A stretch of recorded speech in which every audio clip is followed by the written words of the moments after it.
everyone, this is Kesa Singh. I welcome everyone on this channel. If you are new on this channel, please like, share and subscribe the channel for latest video updates. So आज की जो video है वो basically इस topic पर है कि हमें नोट्स कैसे बनाने चाहिए। अब नोट्स बनाने का सबका अलग अलग तरीका होता है, लेकिन इस वीडियो में मैं जो आपको स्ट्रेटेजी देने वाली हूँ नोट्स बनाने की, वो बहुत बहुत बहुत ज्यादा हेल्पफुल होने वाली है। सो आप इस वीडियो को एंड तक जरूर देखें। आई एम श्योर आपके नोट्स बनाने की जो स्ट्रेटेजी है वो बिल्कुल ही चेंज हो जाएगी एंड आप बहुत ही अच्छे से एक बेटर नोट्स बना पाएंगे। सो आइए स्टार्ट करते हैं।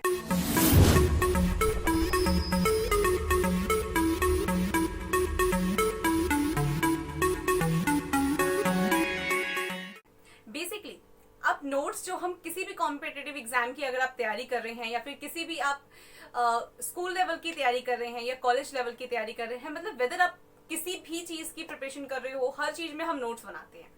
कुछ लोगों की हैबिट्स होती है बेसिकली कि नोट्स के साथ ही वो पढ़ पाते हैं, नोट्स बनाना उनकी हैबिट होती है बेसिकली। और कुछ लोगों की हैबिट होती है कि वो बुक में ही मार्क करते हैं, नोट्स नहीं बनाते।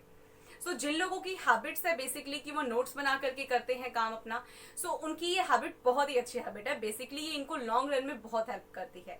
एंड जिन लोगों की हैबिट बेसिकली नहीं है नोट्स बनाने की, तो आई वुड रिक्वेस्ट कि आप नोट्स बना करके करो तो वो आपके लिए ज्यादा बेटर होगा। तो मैं खुद भी अपने नोट्स बनाती हूँ एंड मैं किसी और के नोट्स पे रिलाई नहीं करती।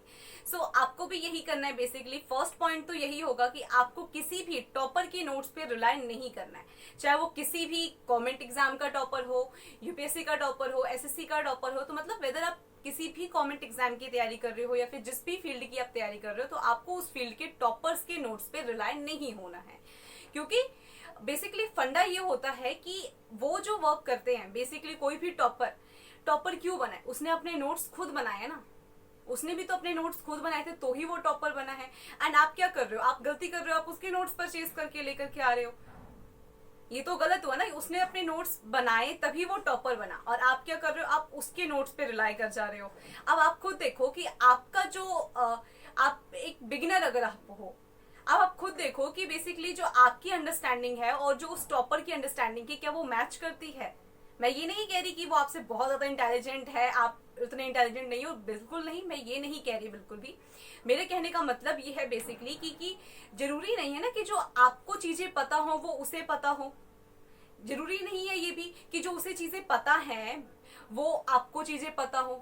बेसिकली जब हम नोट्स बनाते हैं तो उसमें होता क्या है, जो चीजें हमें आती हैं, जिस चीज से हम बहुत ज्यादा फ्रेंडली होते हैं, फ्रीक्वेंटली हम उस चीज को यूज करते हैं, उसे हम नोट्स में मेंशन नहीं करते क्योंकि वो हमारे लिए ऑब्वियस चीज है, वो हमें पता है।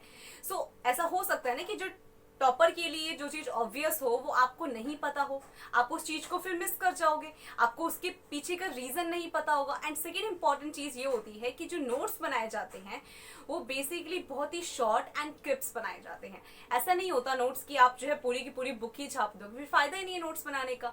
तो जो टॉपर ने नोट्स बनाए हैं वो बहुत ही क्रिस्प होंगे, बहुत ही शॉर्ट होंगे। और कोई भी चीज जो आप एक बुक से पूरा इलाबोरेट करके पढ़ोगे और एक शॉर्ट में 2 लाइन में 1 लाइन में आप उसे लिख दोगे, तो क्या आपको इक्वली समझ में आएगा जो एक बुक के पूरे चैप्टर से समझ में आया है और एक लाइन से समझ में आएगा? बिल्कुल भी नहीं आने वाला।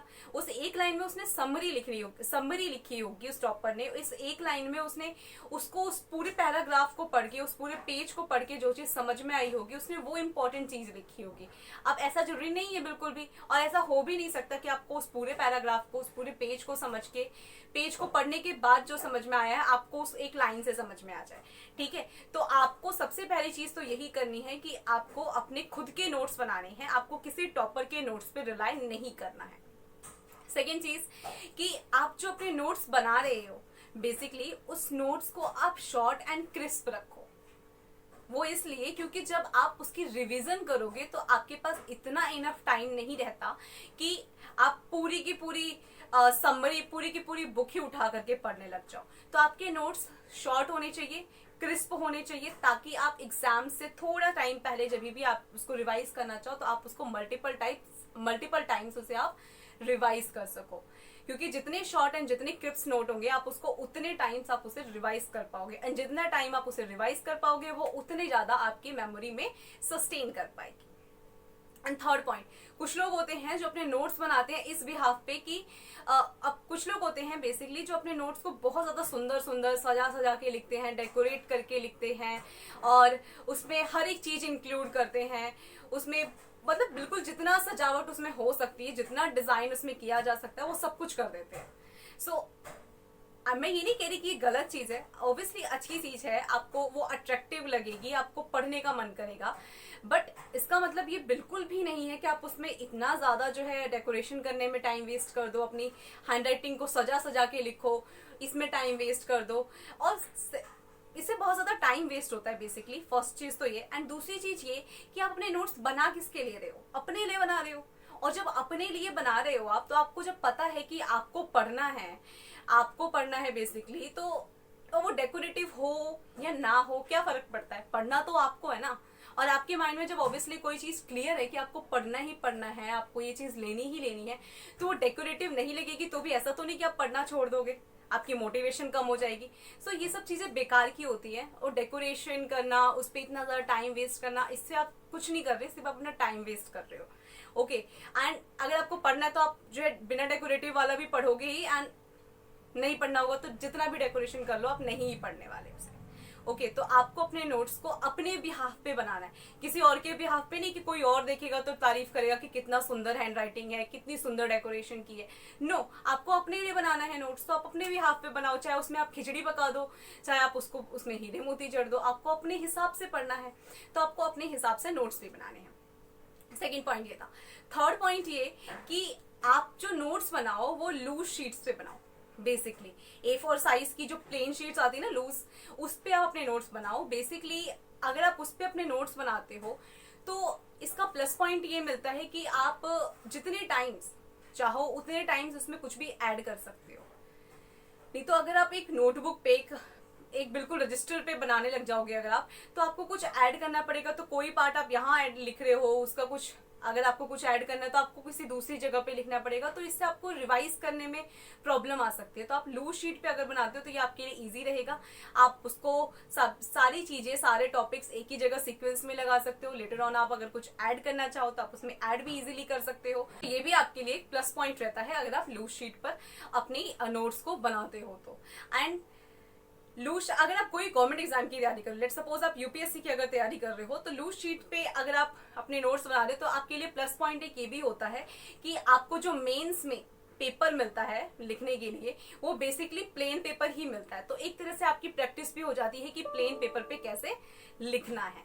ओके. तो ये 2 पॉइंट्स हैं जो आपको बहुत ज्यादा इंपॉर्टेंट है आपके लिए, जो आपके लिए हेल्प करेंगे कि आप लूज शीट में अगर आप लिखते हो तो ये आपको एडवांटेजेस मिल जाते हैं.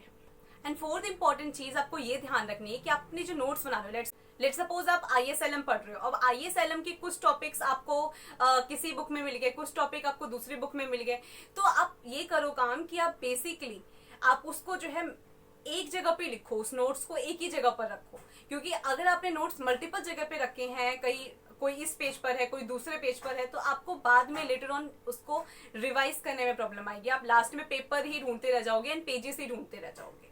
सो ये चीजें आपको ध्यान रखनी है. एंड इसके साथ साथ आप जो नोट्स बना रहे हो आप उसको अच्छे से स्टेपल करके या फिर अच्छे से टैग ऑन करके रखो, ताकि आप उसको लास्ट में ऐसा ना हो कि आप लूज शीट पे बना रहे हो तो पेजेस इधर से उधर हो जाए. ओके. तो ये चीजें भी आपको ध्यान रखनी है. बस एक यही सिंपल सी स्ट्रेटजी है जिसे आप अगर आप फॉलो करते हो तो आपके नोट्स बहुत ही अच्छे से बनेंगे एंड बहुत ही रिलायबल बनेंगे. एंड आप इसको तो बना करके अलमीरा में नहीं सजाना है, आपको सिर्फ पढ़ना है. तो उस नोट्स को आपको उसको रिवाइज भी करना है, तो आप उस हिसाब से बनाओ. ठीक है. तो ये कुछ पॉइंट्स थे जो अगर आप ध्यान रखते हो तो आपके नोट्स बहुत ही अच्छे बनेंगे, सुपर्ब बनेंगे एंड आप इसे मल्टीपल टाइम्स रिवाइज कर सकते हो.